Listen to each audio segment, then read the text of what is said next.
आफूलाई चाहिँ राम्रो होला क्या अरे, त्यस कारणले गर्दाखेरि अरूलाई कसैले नराम्रो हुँदैन, दुःख पाउँदैन भनेर चाहिँ भन्छ। के थाहा अनि दुःख के हो भन्ने कुरा चाहिँ यहाँ हामी दुःख पाउनेलाई कति धेरै दुःख छ, कति टचर झेल्दा चाहिँ हामीले काम छोड्नुपर्छ भनेर चाहिँ भन्नुहुन्छ क्या। हो, मलाई चाहिँ सबै थोक एकदम राम्रो छ। म नेपालबाट एज अ सेफ भनेर आएको हैन। अनि म रेस्टुरेन्टमा काम गर्छु। त्यहाँनिर मलाई केही काम गर्नु पर्दैन, टक्क मलाई जाने हो, चाय खाने, बस्ने हैन। मेरो फेस टक्क हेर्छ, म बिहान जाने हे हे गरेर हाँस्ने, अनि त्यस कारणले पैसा दिन्छ।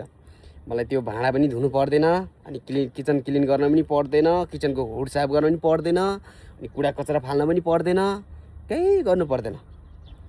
सबै यसो गएर टक्क यो अनुहार हेरेर दिन्छ पैसा। हो, भन्नुको मतलब के भन्दाखेरि चाहिँ सबैको राम्रो चाहिँ हुँदैन, किनभने हामी पनि नेपालबाट आउँदाखेरि चाहिँ एज अ सेफ भनेर आएको हो हैन। किनभने अब हामी म एज अ सुसी सेफ हुँ भनेर चाहिँ अनि मैले चाहिँ अरू गर्दैन या वा भनेर त्यत्रो पैसा तिरेर आउँदाखेरि चाहिँ अब जानु कहाँ, चिनेको छैन, जानेको छैन। हो, त्यो चिजलाई चाहिँ अब जसरी भए पनि रिसले कराएर जे गरेर भए पनि अब यहाँको यस्तै रहेछ भनेर यो हजुर जी भनेर भए पनि गर्नु पर्यो नि त। सबैको समय आउँछ, सबैको दिन आउँछ, ठिक छ। आफूले थोरै कम्प्रोमाइज गरौँ, परदेशको ठाउँमा आइसके पछाडि दुःख नपाऊँ भनेर चाहिँ समय आएपछि आफै हुन्छ क्या।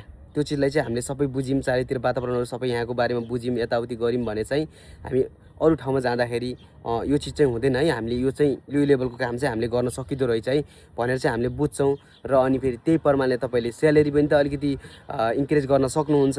अनि यहाँ जति लिनु भएको छ त्यहाँ पनि पर ठाउँमा गएर अलिकति बेसी लिन सक्नुहुन्छ भनेर चाहिँ भनिरहेको। नत्र काम भन्ने कुरा चाहिँ कसैको राम्रो हुँदैन, अलिकति राम्रो मान्ने हो, आफूले चाहिँ अलिकति आत्मसन्तुष्टि बनाएर चाहिँ काम गर्ने हो। नत्र राम्रो सबैको आफ्नो आफ्नो ठाउँमा सबैको त्यस्तै हुन्छ क्या परदेशको ठाउँमा जस्तो लाग्छ मलाई चाहिँ हैन।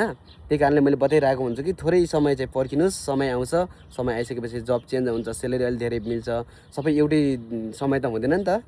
त्यही भएर चाहिँ प्रतीक्षाको फल मिठो हुन्छ भन्नेको कारण त्यो है त। अनि भिडियोलाई चाहिँ कस्तो लाग्यो, thank you for watching video. Like comment share subscribe गर्न नबिर्सिनु होला।